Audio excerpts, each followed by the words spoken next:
이명웅을 둘러싼 화제는 늘 한 가지로 끝나지 않는다. 한 곡의 무대가 퍼지고 원곡자의 반응이 다시 주목받고 차트 성적이 뒤이어 증명처럼 따라오며 콘서트 현장의 열기까지 겹쳐진다. 그리고 그 모든 흐름이 어느 순간 하나의 질문으로 모인다. 반응이 이렇게 뜨거웠다고. 이번 이슈의 핵심은 크게 세 갈래다. 첫 번째, 엄마를 둘러싼 원곡자 라디의 반응이 다시 소환된 배경. 두 번째, 빌보드 코리아 차트에서의 점령이 왜 반복되는지에 대한 구조적 이유. 세 번째, 그리고 모든 감정이 현실로 착지하는 지점. 부산 콘서트 D, 이 2월 6일 8일 공연의 현장 열기. 이 세 가지를 엮어보면 이명웅이라는 이름이 왜 지표와 감정을 동시에 움직이는지 더 선명해진다. 엄마 원곡자 반응, 왜 다시 화제가 됐나? 이 엄마라는 키워드는 대중에게 단순한 곡 제목 이상의 의미를 가진다. 누구에게나 엄마는 기억의 가장 깊은 층에 닿아 있는 단어이고, 그래서 무대 위에서 울림이 커지는 순간이 많다. 여기에 이명웅의 목소리가 더해지면 노래는 곧바로 개인의 사연을 건드리는 버튼이 된다. 특히 엄마 원곡자 반응이 다시 회자되는 이유는 칭찬 그 자체보다도 그 칭찬이 가진 진정성의 무게 때문이다. 과거 보도에 따르면 원곡자 라디는 이명웅의 엄마 무대를 보고 감탄하는 반응을 보인 바 있다. 또한 라디오 컬투쇼 등에서 직접 언급한 내용이 담긴 영상 슬래시 후기도 공유되며 원곡자가 인정한 해석이라는 프레임이 생겼다. 여기서 중요한 포인트는 하나다. 원곡자의 반응은 팬덤의 응원과는 다른 결이 설득력을 만든다. 팬덤이 아무리 열정적이어도 대중은 마음 한편에서 그래도 객관적인 평가가 있나를 찾는다. 그때 원곡자의 우아 한마디는 단순 리액션이 아니라 무대의 해석을 정당화해주는 권위 있는 공감이 된다. 이명웅이 엄마를 부를 때 사람들이 울컥하는 이유. 이명웅의 강점은 흔히 진심이라는 단어로 묶이지만 더 구체적으로 들어가면 기술과 감정의 배합이 치밀하다. 과장하지 않는 감정성 감정을 크게 흔들되 끝은 정리한다. 문장처럼 들리는 발음 멜로디보다 가사가 먼저 귀에 꽂히는 순간이 있다. 호흡의 여백 한 박자 쉬는 지점에서 감정이 들어올 공간을 만들어준다. 이 엄마 같은 곡은 특히 울어야 하는 노래로 소비되기 쉽다. 그런데 이명웅의 해석이 강하게 남는 이유는 억지 눈물을 끌어내기보다 사람 각자의 기억이 스스로 올라오게 하기 때문이다. 그래서 같은 곡을 들어도 누군가는 엄마를 떠올리고, 누군가는 어린 시절을 떠올리고, 누군가는 미안했던 장면을 떠올린다.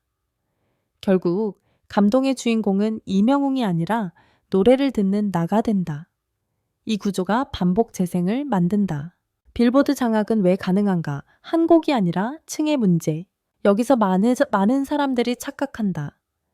차트 장악을 어떤 한 곡의 대박으로만 해석하는 것. 하지만 이명웅의 차트 성과는 종종 한두 곡의 히트가 아니라 다수 곡의 동시 진입 같은 형태로 나타난다. 실제로 2025년 12월 보도에 따르면 이명웅은 빌보드가 지원하는 빌보드 코리아 핫100에 15곡, 빌보드 코리아 글로벌 K송스 톱 100에 7곡을 올렸다는 내용이 전해졌다. 이런 그림이 의미하는 건 단순하다. 이명웅은 신곡 한 방이 아니라 듣는 층이 두껍다. 즉, 특정 순간에 화력이 모여서 생기는 스파이크가 아니라 꾸준히 듣는 사람들이 만드는 지속형 곡 소비가 기반이 된다. 트로트와 발라드 성향의 곡은 특히 한 번 듣고 끝이 아니라 일상에서 반복 청취되는 경우가 많다. 이 반복이 누적될 때 차트는 상승보다 점유의 형태를 띈다. 이명웅 차트 강세의 5가지 공식? 왜 이명웅은 차트를 자주 점령하나? 라는 질문에 대해 업계에서는 대체로 아래 5가지를 이야기한다. 카탈로그 파워 신곡이 나올 때마다 이전 곡까지 함께 다시 듣는 흐름이 강하다. 팬덤 플러스 대중, 팬덤의 루틴형 참여 스트리밍 슬래시 다운, 슬래시 투표 슬래시 홍보가 이벤트가 아니라 습관처럼 돌아간다. 연령층의 확장 트로트 팬층에만 갇히지 않고 가족 단위 중장년 젊은 층까지 함께 듣는 음악이 된다. 방송 공연의 선순환 방송, 노출 화제 재생 공연, 기대 재생 증가로 이어지는 고리가 꾸준하다. 감정형 콘텐츠의 강점 엄마 위로 그리움, 같은 정서 키워드는 계절을 타지 않고 오래 간다. 이 5가지가 맞물리면 차트에서의 강세는 우연이 아니라 구조가 된다. 그리고 그 구조가 있는 아티스트는 한 번 뜨고 끝이 아니라 계속 남는 방식으로 움직인다. 보라빛 엽서는 제목부터 상징이 뚜렷하다. 엽서라는 매체 자체가 말로 다 못한 마음을 담는 그릇이고 보라빛은 그 마음을 더 서정적으로 만든다.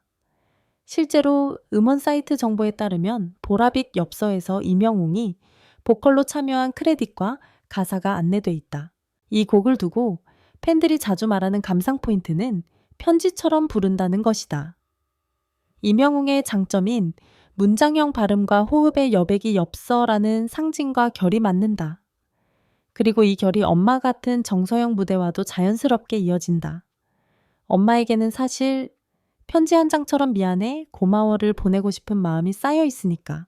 결국 보라빛 엽서 해석이 왜 부산콘 D 이 시점에 같이 언급되냐면 콘서트는 단순히 히트곡을 듣는 자리가 아니라 감정을 정리하러 가는 자리이기 때문이다. 엄마와 보라빛 엽서는 그 감정의 결이 가까운 곡들로 묶이며 현장 기대감을 증폭시킨다. 그리고 지금 가장 뜨거운 키워드는 부산 콘서트 D이다. 왜냐하면 날짜가 가까워졌기 때문이다. 인터파크 티켓 정보에 따르면 임영웅 I am 히어로 투어 2025 부산 공연은 2026년 2월 6일, 2월 8일 장소는 백스코 제1전시장 1일이 홀로 안내돼 있다. 즉 오늘이 2월 5일이라면 D-1에 가까운 체감이지만 팬덤 콘텐츠에서 흔히 쓰는 표현으로는 D-2 현장 같은 말이 자연스럽게 유통된다. 콘서트가 가까워질수록 온라인에서 일어나는 현상은 늘 비슷하다. 어떤 곡을 부를까 셀리스트 추측, 그날은 어떤 멘트가 나올까 감정선 예상, 부산은 마지막 슬래시 중요 회차 같은 의미부여, 현장 분위기를 둘러싼 기대 후기 선점, 이때 콘텐츠 분석 영상 슬래시 글가 폭발적으로 소비된다. 건행인생 같은 제목의 분석 콘텐츠가 주목받는 이유도 단지 정보가 아니라 기대감의 온도를 높여주기 때문이다. 연마 원곡자의 반응이 다시 회자되고 빌보드 코리아 차트에서 다수 곡이 동시에 존재감을 보이며 부산콘이 코앞으로 다가왔다. 이 세 가지는 따로 노는 이슈처럼 보이지만 사실 하나의 문장으로 정리된다. 임영웅은 지금 감정 콘텐츠와 지표 차트와 현장 공연을 동시에 움직이고 있다. 그래서 사람들은 놀란다. 한 곡의 무대가 원곡자의 마음을 흔들고 그 감정이 다시 재생과 확산으로 이어지며 차트에서 점령이라는 결과로 보이고 마침내 콘서트라는 거대한 현장은으로 수렴되는 이 흐름이 너무 자연스럽게 너무 강하게 이어지기 때문이다.